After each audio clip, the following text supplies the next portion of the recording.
Yo, what is up, all you stone cold, super fly, illmatic fish keep you funkadelics? You watching Aquafunk Aquatics with me, Aquafunk. Now, have you ever seen these things right here? These sponge filters? And you wondered why people have them in their aquariums. A lot of professionals or people who've been doing it a while will have these in their aquarium, and there's a good reason why. And I know they don't look all that great, but I'm gonna let you know why these things are so important. I'm pretty much gonna let you know everything you need to know about these things.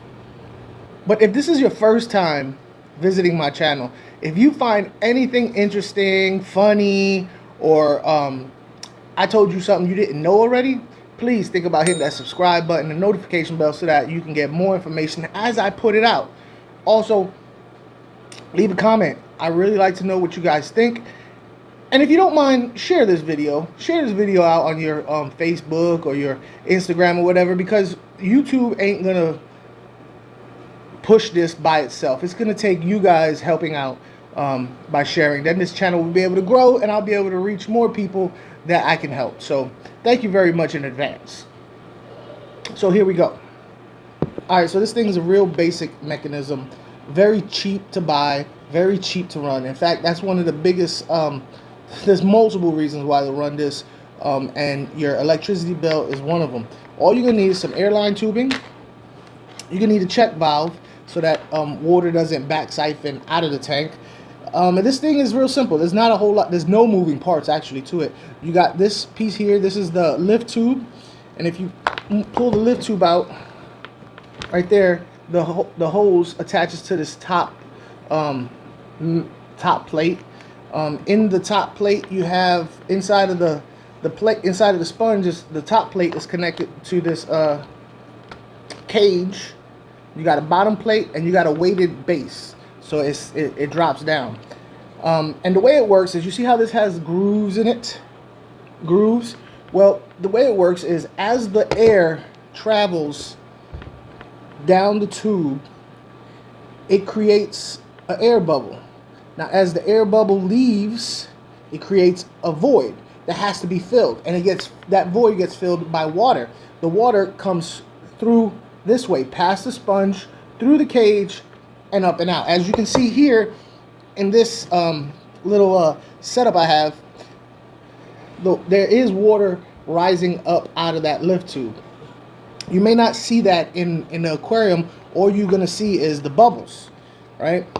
But I assure you, as you can see here, if that's high enough, you'll see the water lift out of there. Now, this sponge right here, it actually comes in different grades. They call PPIs, pores per inch, and all that means is how tight the pores are. Like, this one is a very tight pore. Pores. That means it has a whole bunch of little pores.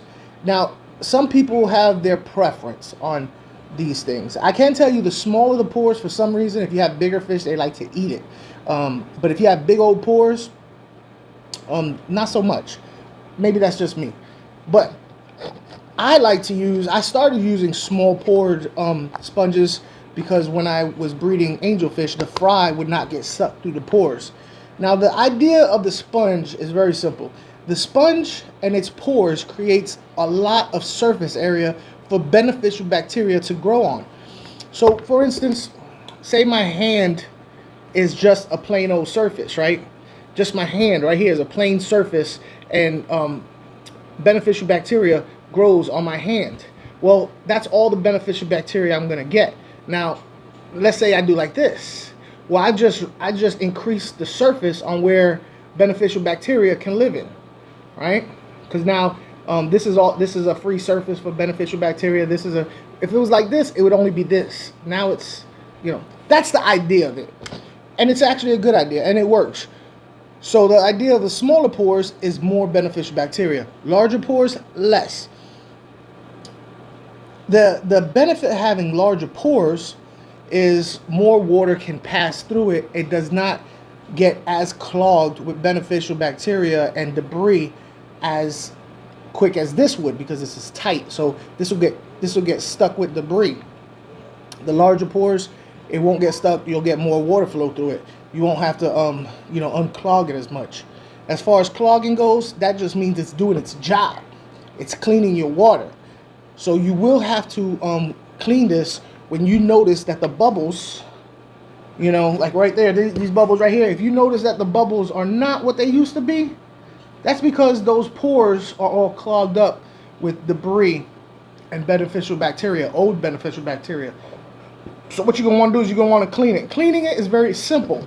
All you do is you take the water from your tank, you put it in a bucket, right? You remove the filter, take the sponge, you put it in the bucket. It's going to be black, nasty. It's going to be brown, dark brown actually, and it's going to be nasty. That's all that funk and nastiness you're getting out. Not only are you getting out debris from the water, you're also getting rid of the old beneficial bacteria, allowing new beneficial bacteria to grow in its place. And like any living organism, when it grows, just like a child, the faster they grow, the more they consume. And what they're consuming is all that ammonia. So you want to keep it clean. I honestly, if you don't overfeed your tank, it's not that often that you have to do it. You know your tank. As long as you're not overfeeding it, you're good. Even if you do overfeed it, all that means is you have to squish this out when you do water changes, which I recommend you do. Just do that every time you do a water change. Put the water in a bucket that you're gonna throw away. Squish it. You don't have to go crazy and make sure it's completely, like, not a drop of black water coming out. Just get the majority of stuff off. Put it back in your tank. The reason why you have to use tank water is because tank water does not have chlorine in it. If you take this to your sink and you use that chlorinated water, that chlorine is going to kill your beneficial bacteria. And then you're going to have like a cloudy tank while the beneficial bacteria grows enough to clean all that stuff out of the water. This is a filter, and you can use it as a standalone filter. You don't have to have a hang on the back. You don't have to have any of that. A lot of times people say it's ugly, but the benefits way outweigh the look of it. It doesn't have a chemical. There's usually in hang on the back filters or HOBs, you'll have a part where you have a chemical, mechanical, and biological filtration.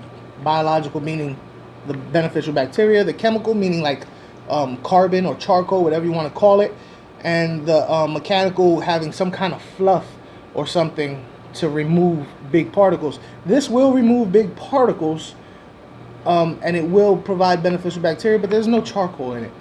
Now, as far as the big particles go, if you do have a hang on the back filter, I would not use it. I would get rid of the stuff in there and use filter floss in there to get rid of the particles, because this does not have the power, the sucking power of a hang on the back filter, because it is using air. So if you wanted to increase the power, you would just get a bigger air pump. Or there's some more hacks that you can do, which I'm gonna show you in the next video. Some hacks that you can do with this thing to make it better, and it don't cost anything. So that's my thing. I mean, look, if you have shrimp, this is the way to go. All that bacteria, all the little particles, all the little infusia, or whatever you want to call it, the little microscopic stuff, it gets caught in there. Shrimp love it. Fry, baby fish, you see them picking at it all the time. Power, like I said, the power bill is way low. It's way less power to run this than a hang on the back filter, and they're cheap. They're not expensive at all. That's why you see so many professionals. I keep doing this because, I mean, we're all learning. We're at different stages of learning. Professional kind of implies that they know it all. None of us do. But what we do know is that this is the way to go. So hope this helps somebody, because I know when I first started in the hobby, I thought these were the ugliest things. I would never have them in my tank. Now I will never put a tank up without them. My water stays crystal clear. I don't have to worry about white cloudy water because of this right here. So, like I said, hope it helps. In fact, you want to know something? This exact filter is going into that you see that tank right here over my left shoulder. Yeah, that tank is for my giveaway. I'm gonna put a link in the description below, and I'll put a card up here explaining the giveaway. And if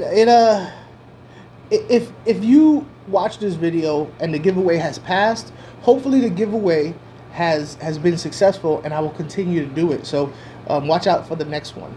All right. I appreciate you guys. Like always, take care of yourself, take care of your family, and take care of your fish.